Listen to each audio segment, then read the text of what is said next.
الحمد لله رب العالمين. أشهد أن لا إله إلا الله وحده لا شريك له، وأشهد أن سيدنا ومولانا محمدًا عبده ورسوله،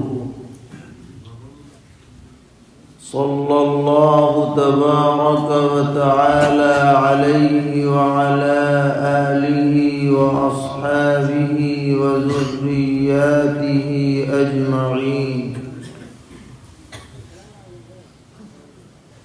أما بعد، فعن رفاعة بن عمرو الجهني رضي الله تعالى عنه قال: صدرنا مع رسول الله صلى الله تعالى عليه وسلم فقال: والذي نفس محمد بيده ما من عبد يؤمن بالله ويسدد إلا دخل الجنة. ثم قال: أرجو أن لا تدخلوها حتى تبوأوا أنتم ومن صلح من ذراريكم مساكن الجنة، أو كما قال عليه الصلاة والسلام. معزز علماء کرام، طلبہ عزیز اور قریب اور دور سے تشریف لانے والے فرزندان توحید، دانشوران قوم و ملت، کافی دیر سے آپ کے سامنے پروگرام چل رہا ہے. حضرات علماء کرام کے بیانات ہوئے، طلبہ عزیز نے اپنی تیاریاں پیش کیں، مختلف زبانوں میں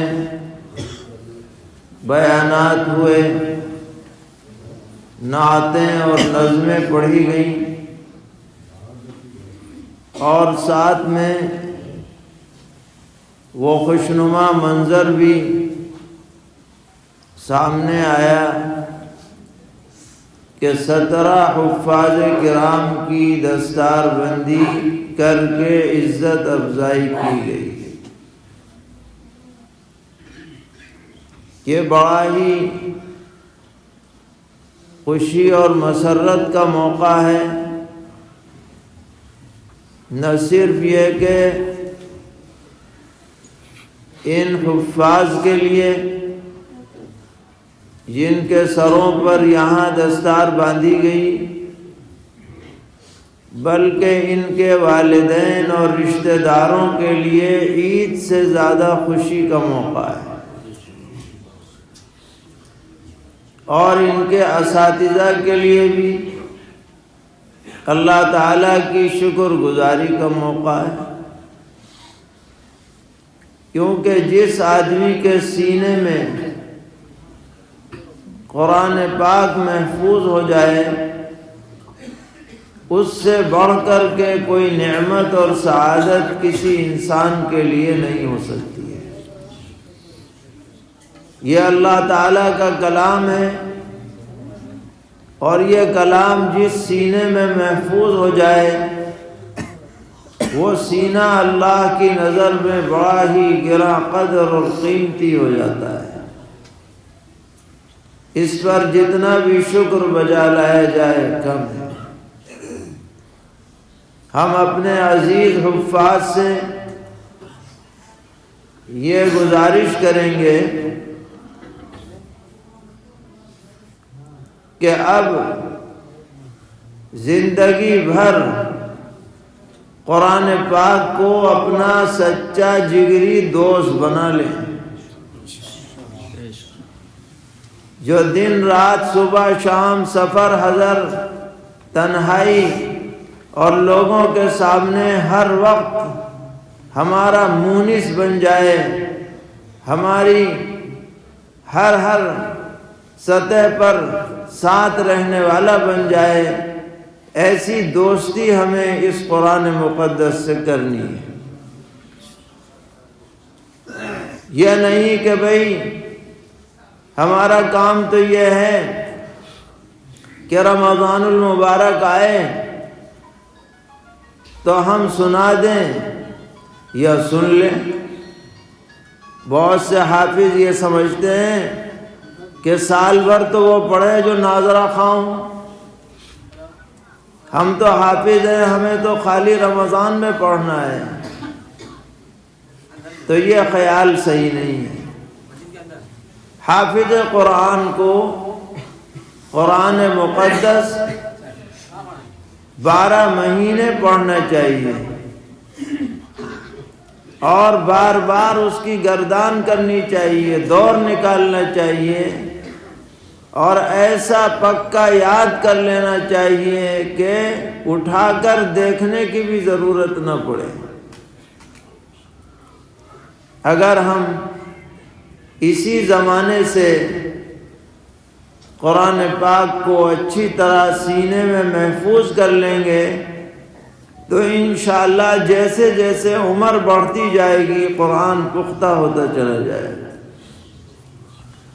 اور اگر اس وقت کچا رہ گیا اور کسر رہ گئی تو بعد میں یاد کرنا مشکل ہوتا ہے۔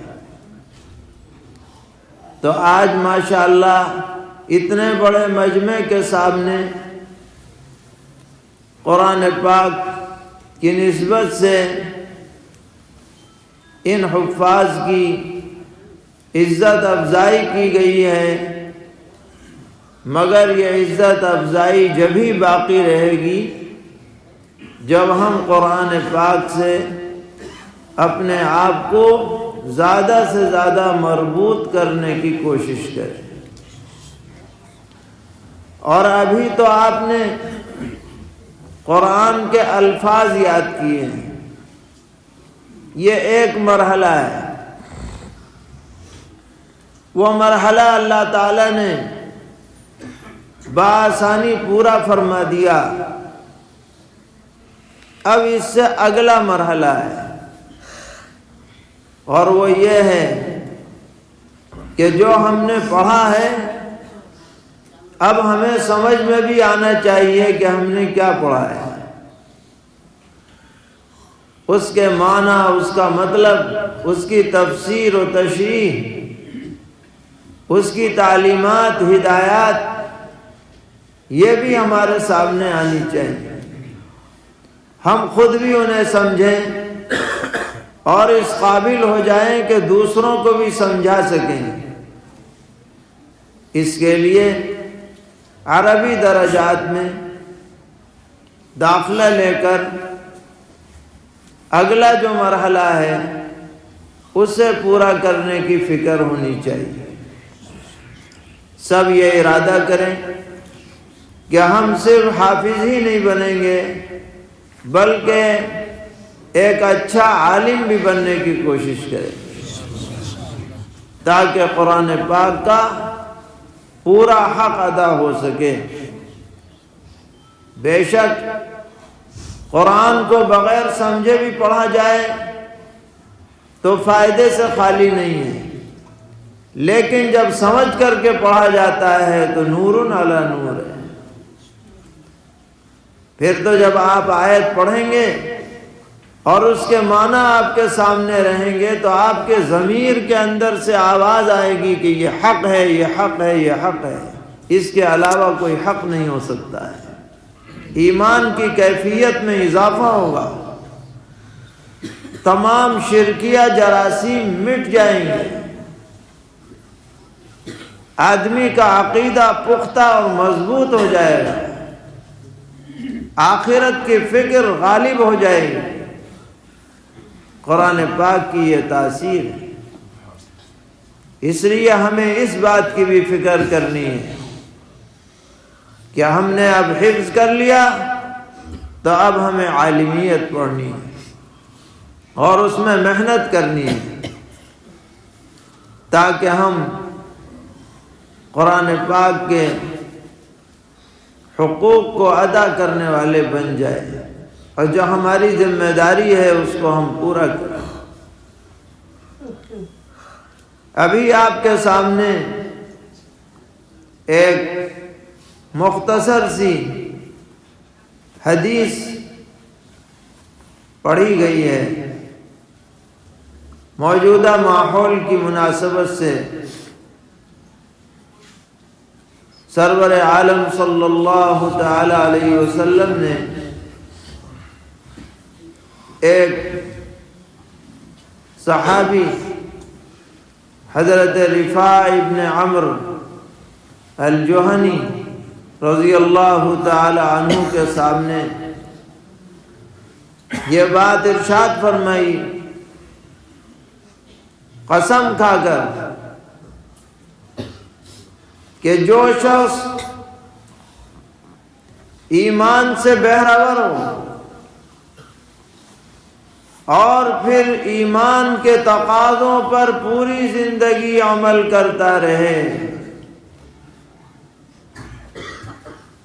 یعنی عقیدہ بھی درست ہو اور اعمال بھی ٹھیک ہوں، پیغمبر علیہ السلام فرما رہے ہیں کہ وہ آدمی ضرور بھی ضرور جنت میں جائے گا۔ ایمان پختہ ہو، اعمال اچھے ہوں۔ پھر آپ نے قسم کھا کے فرمایا کہ مجھے یقین ہے کہ تم میں سے کوئی آدمی اس وقت تک جنت میں جانا پسند نہیں کرے گا جب تک کہ اپنے لیے اور اپنی اولاد میں جو لوگ صحیح راستے پر چلے ان کے واسطے جنت میں اپنا ٹھکانہ مقرر نہ کروا لے، اس وقت تک جنت میں جانا پسند نہیں کرے گا۔ اور فرمایا کہ ضرور ایسا ہی ہوگا کہ جس آدمی نے ایمان اور اعمال صالحہ کے ساتھ زندگی گزاری ہوگی اور جس آدمی نے اپنی نسلوں کے ایمان اور اعمال کی فکر کی ہوگی، وہ نہ صرف یہ کہ خود جنت میں جائے گا بلکہ اس کے ساتھ اس کی نیک اولاد بھی جنت میں ضرور جائے گی۔ بتائیے، ہم میں سے ہر آدمی اپنے دل پر ہاتھ رکھ کر کے کہے کہ ہمارے لیے کوئی خوشی کا موقع ہو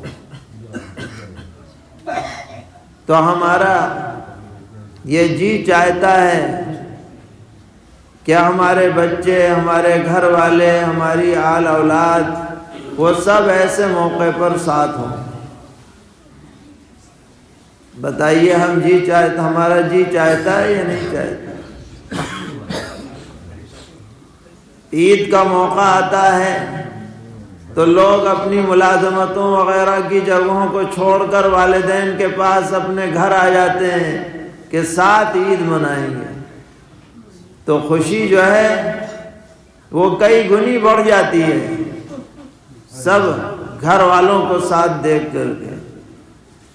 پردیس میں آدمی اکیلا ہو، بہت عالی شان گھر ہو، بہترین مکان ہو، لیکن کوئی رشتہ دار ساتھ نہ ہو تو کیا عید؟ پھیکی عید ہوتی ہے، وہ لطف نہیں آتا۔ لطف جب آتا ہے جب سب اہل خانہ ساتھ ہوتے ہیں۔ تو یہ تو دنیا کی عیدوں کا حال ہے، سب سے بڑی عید جو آنے والی ہے ایک مومن کے لیے، وہ عید جنت میں داخل ہو جانا، اس سے بڑی کوئی عید نہیں ہے۔ کیونکہ یہ دنیا کی عید تو وقتی اور عارضی ہوتی ہے، ایک دن کے لیے خوشی ہے، صبح سے شام تک کی خوشی ہے، اور جنت کی جو خوشی ہے وہ ہمیشہ ہمیش کے لیے ہے، جس میں کبھی بھی کسی طرح کا غم یا خوف یا تکلیف اس کا کوئی تصور ہی نہیں۔ تو جس طرح آدمی دنیا کے اندر اکیلے خوش ہونا پسند نہیں کرتا، سب کو ساتھ لے کے خوشی مناتا ہے، اسی طرح مومن یہ چاہے گا کہ میں اکیلے جنت میں نہ جاؤں، میرے ساتھ میری سب اولاد، اہل خانہ، رشتہ دار، اعزہ، وہ بھی جنت میں جائے۔ حدیث میں فرمایا گیا، نبی اکرم علیہ السلام نے بشارت سنائی کہ یہ حافظ قرآن اپنے خاندان کے 10 لوگوں کو جن کے لیے جہنم واجب ہو گئی ہوگی بدعملی کی وجہ سے، اللہ تعالیٰ انہیں سفارش کا حق عطا فرمائیں گے کہ 10 آدمیوں کی لسٹ لے کے آؤ، ان کے لیے جنت میں جانے کا فیصلہ ہوگا تمہارے کہنے پر۔ یہ سعادت ملے گی۔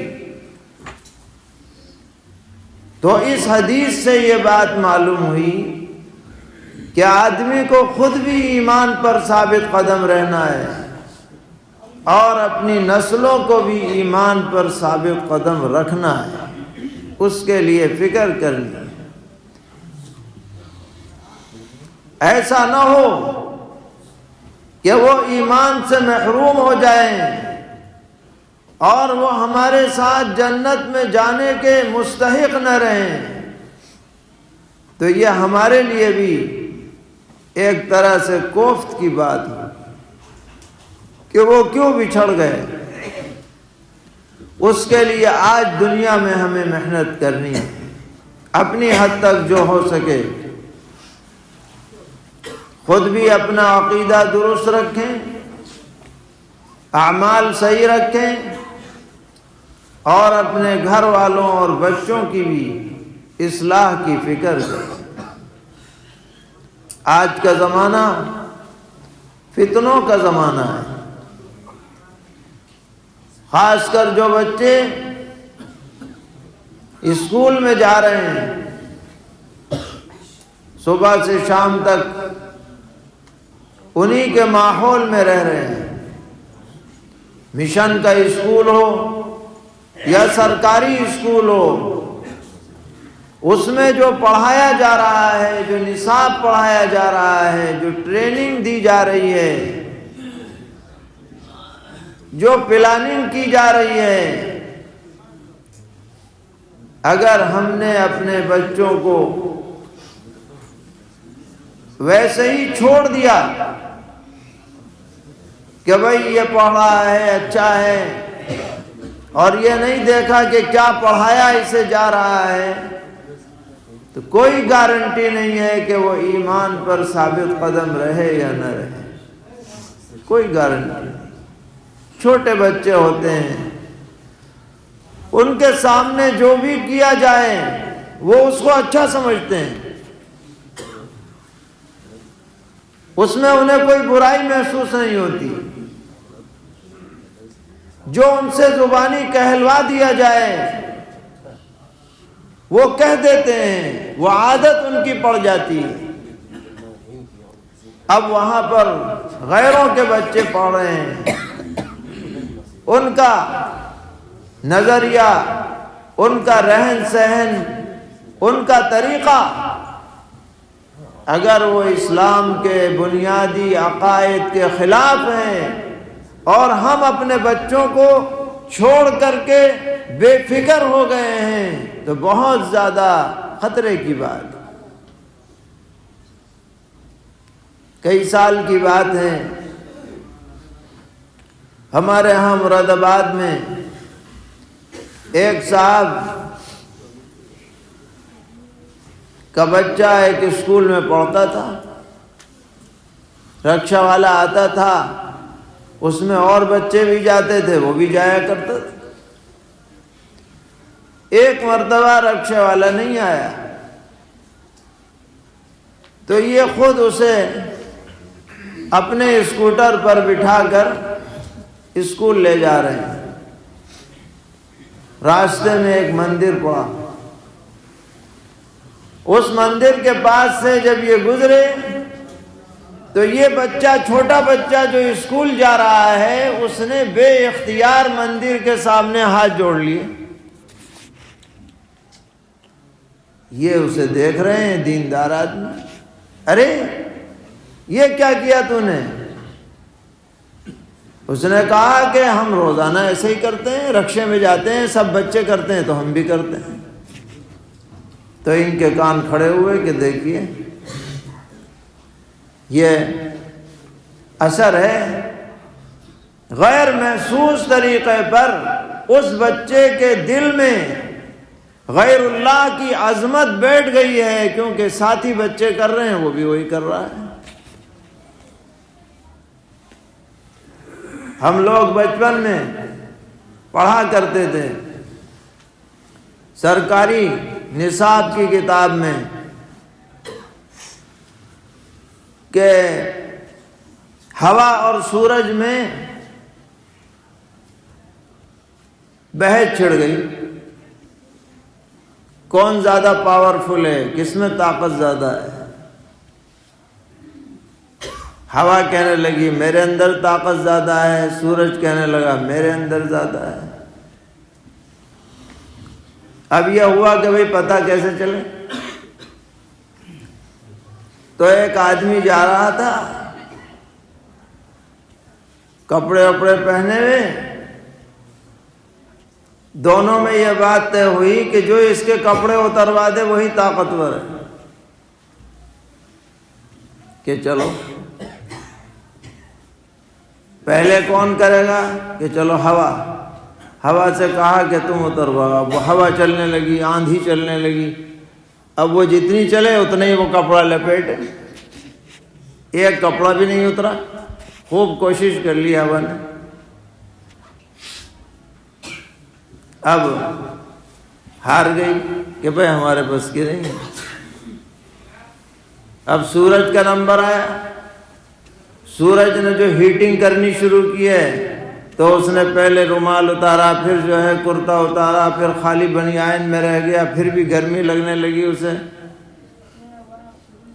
اب اس مضمون میں آخر میں لکھا کہ سوریہ دیوتا کامیاب ہو گیا کہ اس نے ہیٹنگ کر دی۔ اب یہ قصہ جب چھوٹا بچہ پڑھے گا تو بتائیے اس کے ذہن میں یہ بات آئے گی یا نہیں آئے گی کہ طاقت تو اس کے پاس ہے، پاور تو اس کے پاس ہے،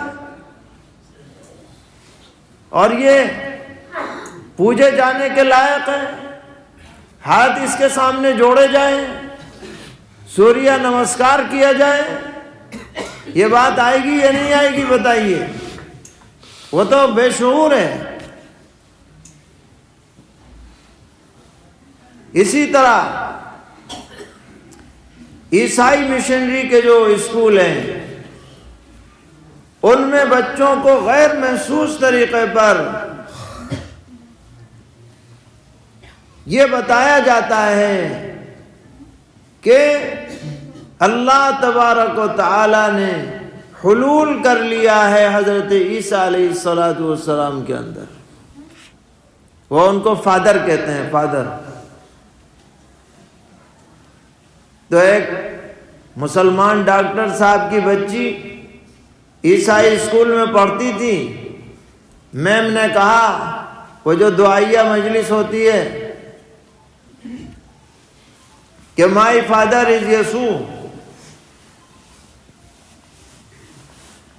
مگر وہ بچی گھر کے اندر دینداری کا ماحول تھا، اس نے فوراً جواب دیا کہ نوٹ مائی فادر از فلاں، اس نے جو ہے اس بات کی نفی کر دی۔ تو گھر کے اندر تربیت ہوئی ہوئی تھی تو اس نے جواب دیا، اور تربیت نہ ہوتی تو جیسے اور بچے کہہ رہے تھے، بچیاں کہہ رہی تھی، وہ بھی کہہ دیتی۔ یہ جو ایک دو واقعات آپ کو سنائے گئے، اگر آپ جائزہ لیں گے تو ہر اسکول میں ایسے افراد، ایسے بچے نکل آئیں گے۔ اب ان بچوں کے ایمان کو بچانے کے لیے ہم یہ نہیں کہہ رہے کہ آپ اسکول میں بھیجنا بند کر دیں، بلکہ ہم یہ کہہ رہے ہیں کہ آپ اسکول سے ہٹ کر کے 1 گھنٹہ آپ ان کو دین پڑھانے کے لیے، دینی باتیں سکھلانے کے لیے آپ ان کا لگائیں، تاکہ آنے والی نسلیں دین اور ایمان پر باقی رہ سکیں۔ ورنہ تو بہت خطرناک صورتحال ہے۔ نوجوان بچوں بچیوں کے ذہن و دماغ مشکوک کیے جا رہے ہیں، اعتراضات اسلام پر، شریعت پر، استہزاء اور مذاق، جس کی وجہ سے جو زیادہ پڑھے لکھے لوگ اپنے کو سمجھتے ہیں اور جو دین سے بالکل دور ہیں، ان کا ذہن کے اندر کچھ نہ کچھ کمی اور نقص پیدا ہو جاتا ہے۔ اس لیے میرے بھائیوں، یہ بات لوگوں کو بتلانی ضروری ہے کہ اگر جنت میں جانا چاہتے ہو تو عقیدے کو درست کرنا پڑے گا، اعمال کو صحیح کرنا پڑے گا، ایمان پر ثابت قدم رہنا پڑے گا، اور حقیقی خوشی اگر حاصل کرنا چاہتے ہو تو اپنی نسلوں کو دین اور ایمان پر جمانے کے لیے قربانی دینی پڑے گی۔ اس کے لیے ہمارے بزرگوں نے مدارس کا نظام بنایا۔ یہ بات کسی دلیل کی محتاج نہیں ہے کہ اگر یہ مدارس کا نظام ہمارے علاقوں میں اس طرح نہ ہوتا تو آج یہ مسجدوں کی رونقیں، اسلامی شعائر جو جس حالت میں موجود ہیں، ان کا مشاہدہ بہت مشکل تھا۔ ضرورت ہے کہ جس طرح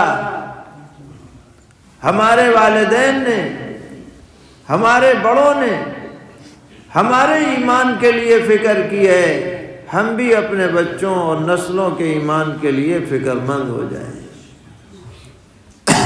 مدارس کی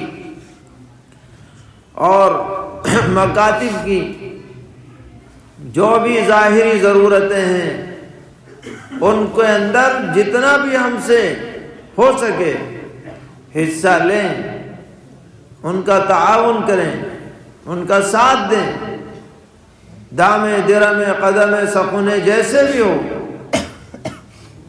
تاکہ ہم اور ہماری نسلیں ایمان پر ثابت قدم رہیں۔